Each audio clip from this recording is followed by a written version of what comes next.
जिठानी की दो बेटियां। पुष्पा जी की बहुएं निधि और स्वाति दोनों एक दूसरे की बेस्ट बडीज थी। खाना पीना घूमना दोनों हमेशा साथ ही किया करती थी। ऐसे ही एक संडे दोनों हाथ पकड़े दिल्ली की कनॉट प्लेस में घूम रही थी। इस बार तुम पहले अपने लिए कुछ देखोगी, समझी? हर बार तुम पहले मेरे लिए चीजें पसंद करने लगती हो और उसी में इतना वक्त हो जाता है कि मम्मी जी का कॉल आ जाता है और तुम्हारी शॉपिंग रह जाती है।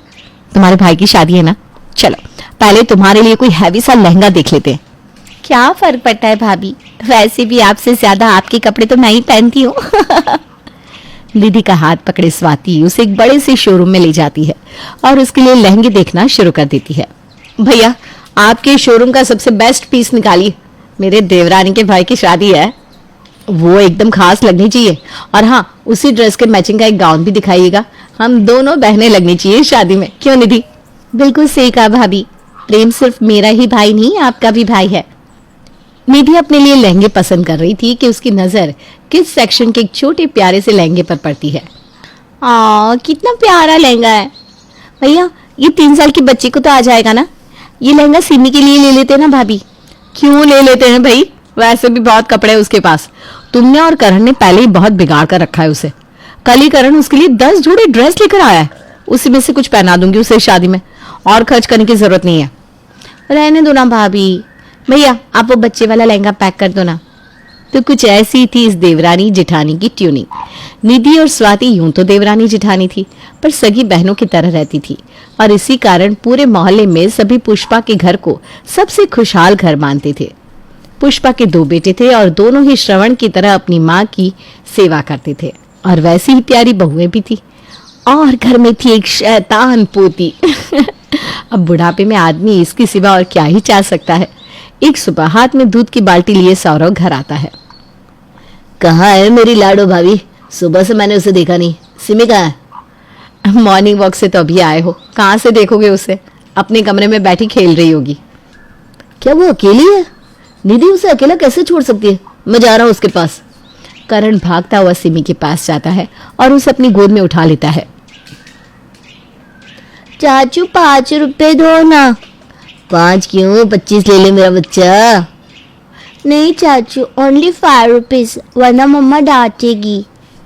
और मम्मा ने डांटा तो छोटी माँ है ना, छोटी माँ बचा लेगी। और तुम क्या कह रहे थे? निधि ने सिमी को अकेला छोड़ दिया। बताओ सिमी, छोटी माँ कभी आपको अकेला छोड़ सकती है? सुबह की 11 बजती ही जैसे ही निधि नहाने के लिए जाती है, बाहर सिमी की शैतानियां शुरू हो जाती है। मैं नहीं खाऊंगी, मैं उल्टी कर दूंगी मम्मा, अब मुझे अच्छे से नहीं खिला रही हो। अरे कितना बोलती है तू, अब मेरी पोती को बोलने भी नहीं दोगे क्या बहू? तो खुद कम बोलती है क्या? ये तो बेचारी बच्ची है। बोल बोल बेटा, खूब बोल। बच्चे अभी जितना बोलते हैं ना, बड़े होकर उतने ही समझदार बनते हैं। अब आप भी इसकी साइड लोगे मम्मी जी। नाश्ता ही नहीं कर रही है, ये परेशान करके रख दिया है इसने मुझे। क्या सिम्मी, नाश्ता क्यों नहीं कर रही हो बेटा? सिम्मी तो छोटी माँ के हाथ से ही खाना खाएगी, नहीं तो नहीं खाएगी। अरे पर बेटा, वो तो नहा रही है ना। तो सिम्मी भी नए नए करेगी। सिम्मी निधि के पीछे बाथरूम के बाहर पहुंच जाती है और दरवाजा पीटना शुरू कर देती है। आधा शरीर नहाकर ही निधि को बाहर आना पड़ता है और सिम्मी को गोद में लेकर खाना खिलाना पड़ता है। इसी तरह लाड़ प्यार में सिम्मी पल रही थी, कभी किसी की गोद में तो कभी किसी की गोद में। धीरे धीरे सिम्मी बड़ी होने लगती है और उसका स्कूल में एडमिशन हो जाता है। करण ही सिम्मी को स्कूल से लेकर आता और स्कूल छोड़ता। सिम्मी अब स्वाति से ज्यादा निधि की बेटी लगने लगी थी। सिम्मी को नहलाने खिलाने से लेकर सुलाने तक का सारा काम उसके चाचू और छोटी माँ ही किया करते थे। पर निधि भी तो शादीशुदा थी और उसका भी बच्चा कभी ना कभी तो होना ही था। एक रोज जब निधि सिम्मी को स्कूल लेकर जा रही थी तो रास्ते में उसे पड़ोस की विमला मिलती है। चाची हो तो तेरे जैसी हो निधि, जो जाने नहीं वो तो कभी मान ही ना पाए कि सिम्मी की माँ स्वाति है। कितनी ममता भरी है तेरे अंदर, जेठानी की बेटी से इतना प्यार कर रही है तू, न जाने अपने बच्चे से कितना लगाव रहेगा तुझे। ये तो सही कहा आंटी जी आपने, मुझे बच्चे बहुत पसंद है और सिम्मी तो मेरी सबसे लाडली है। पहली बार इसी ने तो मुझे माँ कहा था। दोपहर के वक्त जब निधि रसोई में काम कर रही थी तो इत्तेफाकन स्वाति भी उससे इसी टॉपिक पर बात शुरू करती है। सब ठीक तो है ना तुम्हारे और करण के बीच में? हाँ भाभी, सब ठीक है। क्यों, क्या हुआ? शादी के 3 साल तक अगर किसी शादीशुदा जोड़े का बच्चा ना हो ना तो मन में शंकाएं आने लगती है। अरे नहीं भाभी, ऐसी कोई बात नहीं है। वो तो बस हमने इस बारे में अभी सोचा नहीं है। कोई बात नहीं, नहीं सोचा तो अब सोच लो। यही सही उम्र होती है बच्चे को जन्म देने की। उसके बाद ऐसी ही औरत का शरीर ढलने लगता है। सही वक्त पर बच्चा होगा ना तो हृष्ट पुष्ट होगा। कहते हैं ना, जब भगवान को किसी को धरती पर भेजना होता है तो वो उसके लिए रास्ता खुद बनाना शुरू कर देते हैं। विमला और स्वाति के टोकने के बाद निधि के दिमाग में बच्चों के बारे में ही चीजें घूम रही थी। रात को निधि को उसकी मां रंभा का कॉल आता है। इस मई को तेरी शादी को 3 साल पूरे हो जाएंगे। जितना हनीमून पीरियड एंजॉय करना था कर लिया ना तूने, अब तो तू बच्चा कर ले। पर मम्मी, एक तो मैंने बेबी के लिए सोचा नहीं, और दूसरा सिम्मी है तो उसके रहते मुझे बच्चों की जरूरत महसूस ही नहीं होती। सोच, जब तेरी शादी हुई थी तो सिम्मी बस 2 साल की थी। तूने तो उसका बचपन देखा भी नहीं। उसका वो पहली बार का रोना, उसका वो चलने की कोशिश करना, फिर भी तू उससे इतनी अटैच्ड है। जब तेरा खुद का बच्चा होगा, 9 महीने तेरे शरीर के अंदर होगा, तो सोच कैसा महसूस करेगी तू। इसी बहाने सिम्मी को भी खेलने के लिए छोटा भाई या बहन मिल जाएगा। और करण, उसे कितनी खुशी होगी ये तो सोच बेटा। ये ना बहुत खूबसूरत एहसास होता है। अब जल्द से जल्द मेरी बात मान और मुझे गुड न्यूज़ दे दे बेटा। ठीक है मम्मा। निधि और करण बेबी के लिए ट्राई करना शुरू कर देते हैं और 1 ही महीने बाद निधि को पता चलता है कि वो प्रेग्नेंट है। निधि फोन करके करण को जब ये गुड न्यूज़ देती है तो बहुत सारे गिफ्ट्स और बलून लेकर भागता हुआ करण ऑफिस से घर पहुंचता है। चाचू खिलौने, बलून, चाचू दो। हाँ बेटा, तो इससे खेल लेना। पहले चाचू छोटी माँ से मिलेंगे। आज छोटी माँ का बर्थडे है क्या चाचू? नहीं बेटा, ये सब तो छोटे बेबी के लिए है। सिम्मी से भी छोटा बेबी? हाँ, बहुत छोटा बेबी। वो अभी छोटी माँ के पेटू के अंदर है। फिर एक दिन भगवान जी आकर छोटी माँ के पेटू से छोटी बेबी को बाहर निकालेंगे। फिर सिम्मी उसके साथ बहुत खेलेगी। पूरा घर एक साथ गिफ्ट लिए निधि के कमरे में पहुंचता है और उसे बहुत बहुत बधाइयां देता है। इस भीड़ में कहीं सिम्मी पीछे ही रह जाती है क्योंकि सबका ध्यान तो निधि पर था। मम्मा, गोदी। 2 मिनट बेटा, तुम देख रही हो ना मम्मा काम कर रही है। इसी तरह धीरे धीरे दिन बीतने लगते हैं। एक रोज निधि के बगल में सोई हुई सिम्मी खेलने के बहाने उसके पेट पर चढ़ने लगती है। उसी वक्त स्वाति कमरे में आ जाती है और सिम्मी को ऐसा करता देख बिना कुछ सोचे समझे सिम्मी के गाल पर एक तमाचा मार देती है। 5 साल की हो गई हो, दिमाग नहीं है क्या तुम्हें? बातें दुनिया भर की कर लेती हो और मैंने जरा भी नहीं। कौन चढ़ता है छोटी माँ के शरीर पर इस तरह? बदतमीज कहीं की। ये सुनते ही सिम्मी फूट फूट कर रोने लगती है। गंदी मम्मा, तुम गंदी मम्मा। ये कहती हुई सिम्मी अपने कमरे में भाग जाती है। बेटा सिम्मी, क्यों भाभी, क्यों मारा आपने उसे? बेचारी रोते हुए गई है, अब वो नाराज बैठी रहेगी। अरे मम्मी की तो एज हो गई है, वो तुम्हारा ध्यान नहीं रख सकती, पर तुम्हें तो खुद का ध्यान रखना चाहिए ना। अगर अभी सिम्मी तुम्हारे पेट पर चढ़ जाती और होने वाले बच्चे को कुछ हो जाता तो? और तुम भी ना बच्ची नहीं रही निधि, जरा बड़प्पन दिखाओ और ये झुक झुक कर चीजें उठाना बंद करो। अपना मुंह झुकाकर मत बैठो, मैं अभी सिम्मी से बात करती हूँ बस। कुछ दिनों बाद निधि सिम्मी को स्कूल से ला रही थी कि सिम्मी के पैर दुखने लगते हैं। छोटी माँ, गोदी ले लो। सॉरी बेटा, छोटी माँ के पेट में छोटा बाबू है ना, जब तक बाहर नहीं आ जाता मम्मा आपको गोदी नहीं ले सकती। सबसे गंदा ये छोटा बाबू ही है, इसी के लिए मम्मा ने मुझे मारा था। I hate this baby. इस तरह दिन पर दिन बीतने लगते हैं और सिम्मी को अपने ही घर में अनवांटेड सा फील होने लगता है। 9 महीने पूरे हो जाते हैं और निधि एक बेटे को जन्म देती है। देखो सिम्मी, तुम्हारी छोटी बहन आई है, मेरी नैना। अभी तो ये चल भी नहीं सकती, मैं इसे बड़ा होने ही नहीं दूंगी। सिम्मी हर वक्त नैना पर नजर रखती कि किसी वक्त वो उसे अकेली मिल जाए, पर अपने छोटे से बच्चे को ऐसे अकेला कोई थोड़ी ना छोड़ दे। नैना कभी अपनी माँ के पास रहती तो कभी अपनी बड़ी माँ के पास, कभी अपनी दादी के गोद में तो कभी अपने पापा के गोद में। दादी मुझे गोदी लो, जब से नैना आई है मुझे कोई प्यार ही नहीं करता। अरे चुप हो जा, जब देखो चपर चपर कान खा जाती है। देख ले रही है नैना सो रही है, मेरे कान के पास आकर शोर मत कर, जा कहीं और जाकर खेल। उछलती हुई सिमी अपनी माँ के पास किचन में जाती है, जहां उसकी माँ और छोटी माँ आपस में बात कर रहे थे। तूने डायपर मंगा कर रखा कि नहीं नैना के लिए? कल रात को डायपर का पैकेट खत्म हो गया था, याद तो है ना? और कोई सॉफ्ट वाला मंगवाना, वरना बेचारी को रैशेस हो जाएंगे। हाँ भाभी, पहले दूध की बोतल धो लूं, उसके बाद मंगवाती हूँ। सिमी यहाँ भी नैना की बात होता सुन लेती है और गुस्से में जाकर अपने कमरे में बैठ जाती है। रात के वक्त करण और निधि अपने बीच नैना को सुला रहे थे, तभी सिमी कमरे में आती है। मेरी जगह अब ये सोएगी तो मैं कहाँ सोऊंगी? आप भी हमारे पास सोगी, छोटी मम्मा के पास आ जाओ।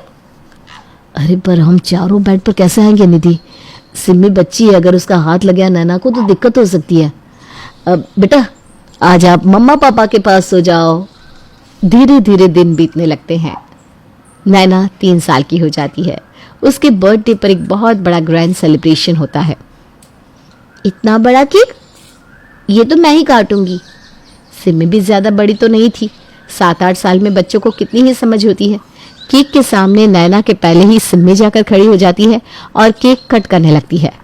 अरे बेटा, तेरा जन्मदिन नहीं है आज, अपने जन्मदिन पर तो काटती है ना केक। आज नैना बेटी का जन्मदिन है, वो काटेगी केक। ये कहकर पुष्पा सिमी को एक तरफ कर देती है और नैना को गोद में उठाकर उससे केक कट करवाती है।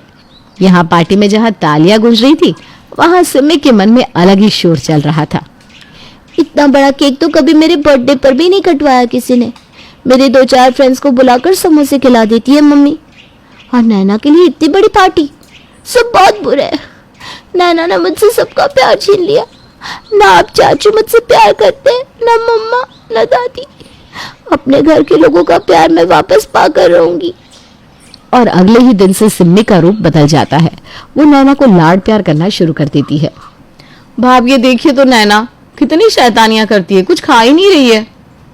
खा लो छोटा बाबू, दीदी खिलाएगी तो खाओगी ना तुम। देखो छोटी माँ, कैसे नैना खाने को तैयार हो गई। आप फिक्र मत करो, मैं हूं ना अपनी छोटी बहन के साथ, मैं इसे अच्छे से खाना खिला दूंगी। और इस तरह पूरा दिन सिमी नैना के साथ ही घूमती फिरती रहती। चलो अच्छा है, सिमी बड़ी हो रही है, समझदारी आ रही है इसमें। देखा नहीं कैसे सुबह से नैना को संभाल कर रखा है इसने। अब तुम्हें नैना की फिक्र करने की कोई जरूरत नहीं है। निधि, छोटे बच्चे दूसरे बच्चों को ज्यादा आसानी से संभाल पाते हैं। दोनों बच्चे साथ रहेंगे तो तुझे फिक्र भी नहीं करनी पड़ेगी ज्यादा। अगली सुबह सिमी नैना से कहती है, ठीक है नैना, तुम घर पर ही रहो, मैं बाहर खेलने जा रही हूँ। ना दीदी, नैना को छोड़कर ना आए, नैना भी आएगी। ना बाबा ना, मुझे मत बोल, वरना तुम्हारी मम्मी मुझे डांटेगी। जिद करनी है तो अपने घर वालों से करो। बाहर जाकर जोर जोर से रो कि मुझे दीदी के साथ बाहर खेलने जाना है। फिर कोई मना नहीं करेगा। अपनी बड़ी बहन की बात मानकर नैना हॉल में जाकर हाथ पैर पटक पटक कर रोने लगती है। भाभी देखिए ना, इसे क्या हो गया, कैसे फूट फूट कर रो रही है। क्या हो गया बेटा, बोल मेरी लाडो, क्या हो गया, क्यों रो रही है तू? नैना बड़ी हो गई, नैना बाहर खेलने जाएगी। हे भगवान, ये लड़की भी ना कितना डरा दिया था इसने। अरे बाबा जा जा तो बाहर खेलना है बस। पर इतनी छोटी बच्ची को बाहर अकेले भेजना। अब फिक्र मत कीजिए भाभी, सिमी भी तो बाहर खेलने जाती है, वो ध्यान रख लेगी नैना का। जाओ नैना, अपनी बड़ी दीदी का हाथ पकड़कर खेलने जाना, हाँ, और हाथ पकड़कर वापस आना, इधर उधर कहीं नहीं जाना। ओके टाटा। ये सुनकर सिमी बहुत खुश हो जाती है। आखिरकार उसका प्लान जो पूरा होने वाला था। सिमी अपने साथ नैना को लेकर बाहर चली जाती है और कॉलोनी से निकलकर थोड़ी दूर एक पार्क के पास पहुंच जाती है। अब लुक्का चुक्की खेलने के बहाने नैना को यहीं छोड़कर वापस घर चली जाऊंगी। नैना कभी लौट ही नहीं पाएगी, फिर तो घर में सबको मुझे ही प्यार करना पड़ेगा। करण ने सिमी और नैना को बाहर जरूर भेज दिया था, पर उसके मन में चिंता अभी भी थी। इसलिए करण सिम्मी का पीछा कर रहा था और वो सिम्मी को नैना को अकेला पार्क में छोड़ता देख लेता है।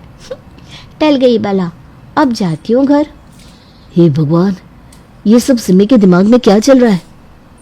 और वापस पार्क में जाकर करण नैना को घर ले आता है। इससे पहले कि सिम्मी कुछ कहती, करण के पास वो नैना को देख लेती है और चुपचाप बिना कुछ कहे अपने कमरे में चली जाती है।